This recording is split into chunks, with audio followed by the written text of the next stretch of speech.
Ushauri huo umetolewa na mchungaji kiongozi KKKT Jimbo la Magharibi Ushirika wa Upendo Geita Emmanuel Sita wakati akihubiri kwenye ibada ya Mikaeli na watoto kanisani hapo. Tunapozungumza juu ya ualimu wa mtoto kwa mzazi, maana yake nini?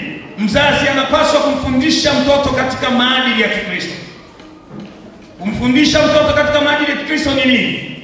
Ni kusali pamoja, kumtegemea Mungu, kumheshimu na kuheshimu mamlaka ya wazazi wake. Lakini mzazi anao wajibu wa kupenda na kusamehe mtoto wake. Bwana asifiwe. Bwana Yesu asifiwe. Kupenda na kufanyaje? Kusamehe. Wako wazazi ambao wanaopenda watoto wao kuzidi kipimo cha kawaida. Na hata sasa tuko katika wakati mgumu. Dunia tuliyonayo ni dunia ambayo imeegemea hasa kwenye haki za binadamu. Wakati mwingine tumezidisha, badala ya kumlea mtoto katika haki, tunazidisha haki, inazidi, tunawaharibu watoto. Mwingine naweza kusikia nasema kwamba mtoto wangu usimpige, nitampiga mwenyewe.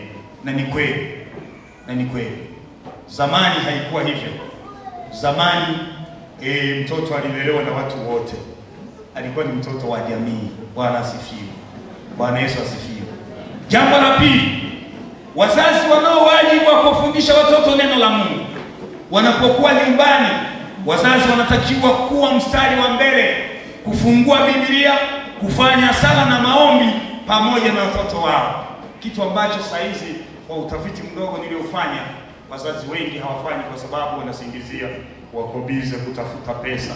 Mwalimu wa shule ya Jumapili KKKT Jimbo la Magharibi Ushirika wa Upendo Geita Wilson Kashaga amewataka wazazi kuwafuatilia watoto katika usomaji wa Biblia na kuwavalisha mavazi yenye stara. Idadi ya watoto walio kwa kipindi cha mwaka huu ni 337.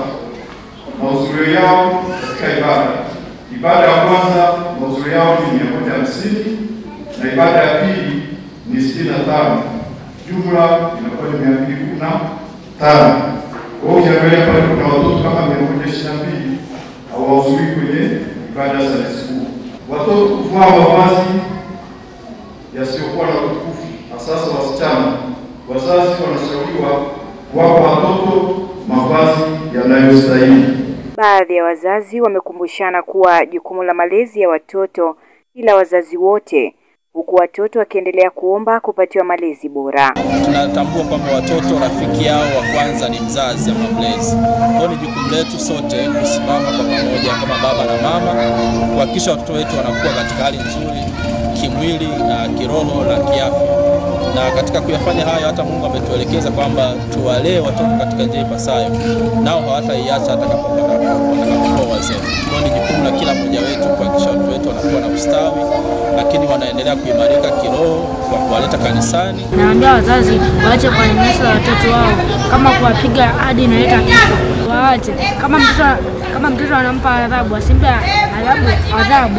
asimpe mtoto adhabu ambaye inaweza kumzaa, ambaye inaweza kumdhuru afya yake. Naambia wazazi waendelee kututunza na kutulia katika maisha ya Bwana. Hata tuendelee kutufundisha neno la Bwana. Watoto wasipojua Mungu wanakuwa na tabia za kiovu kama ulevi, wizi. Naomba wazazi watufundishe malezi bora, wasiache kutufundisha. Kutoka KKKT Jimbo la Magharibi Ushirika wa Upendo Geita, Missio Dei TV.